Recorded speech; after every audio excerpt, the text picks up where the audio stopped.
this all leads to potentially an ikigai robot. So let's talk about designing an Yes. ikigai robot.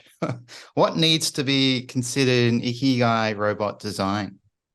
Yeah. That could be a very long answer. So there's quite a few Yeah, how much factors. time do we have?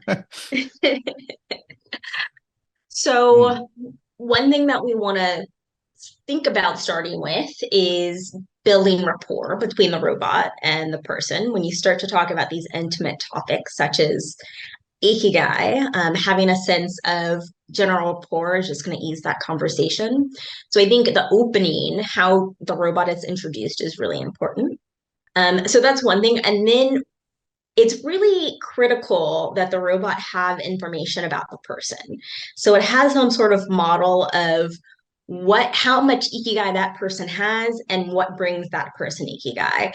And then when you're thinking about making suggestions to a particular person to do something, you can do it based on a model of what you know their likes are, what you know brings them joy, meaning, who they actually have in their lives.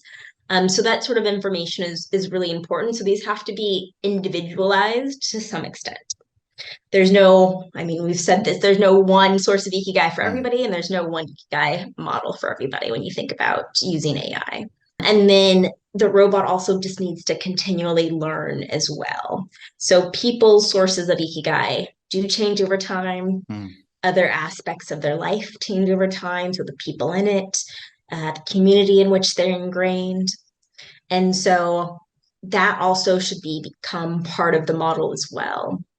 And then we really think about this notion of people who already have high ikigai. So they already have high ikigai. They don't necessarily need to introduce something new into their lives. They just need to be maybe reminded to continually engage in these activities, especially during these life transitions. So I think the point also at which you introduce these robots, if you're thinking about introducing them into the home, is also really important because having them introduced before people make these big life changes can really help with that.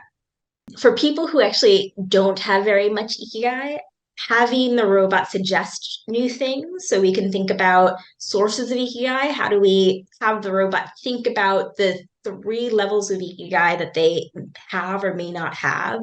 So, do they have kind of a community source of ikigai? Do they have some way they feel like they're contributing? Do they have personal hobbies, which become even more important as they age, as these social roles start to shift and change? And, one thing that I looked at in research that will be hopefully published soon is the fact that these social roles satisfaction with these social roles actually tie less to ikigai, correlate less to ikigai than satisfaction with leisure, hobbies, and friendships. Mhm. So thinking about how those things change. And so how do we actually promote hobbies? How do we actually promote personal interests as well? And how do we balance that so people feel like they're also really not degrading or compromising their personal relationships in any way? So yeah, that's another aspect is how then do we think about increasing sources of ikigai or just increasing the feeling of ikigai? Mm. So it's not always necessary that people need new sources of ikigai, just the appreciation or reflection on potential sources of ikigai they have in their life can potentially be enough to increase ikigai as well.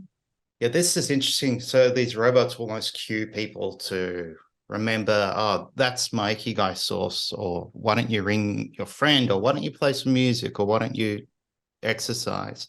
So these Yeah. robots, we should highlight that they're learning robots as well. So they're going to learn to distinguish what are appropriate sources of ikigai, and then use that information to, I guess, remind the person they're looking after.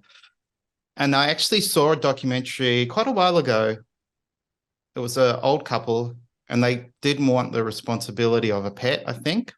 And so this Mm-hmm. this idea, and we'll talk about that because that could be a concern. But yeah, they had this cute little robot with this cute voice, and every time it's gave an answer, it would then confirm with, a question like, was that answer appropriate, or were you satisfied with this answer, suggesting that was the learning model to provide an answer, and then after Mm, that confirm whether it was correct or appropriate. So it's yeah. learning how to best serve this particular couple.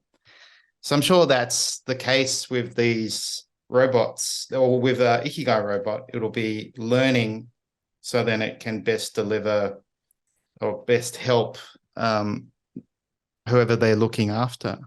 Right.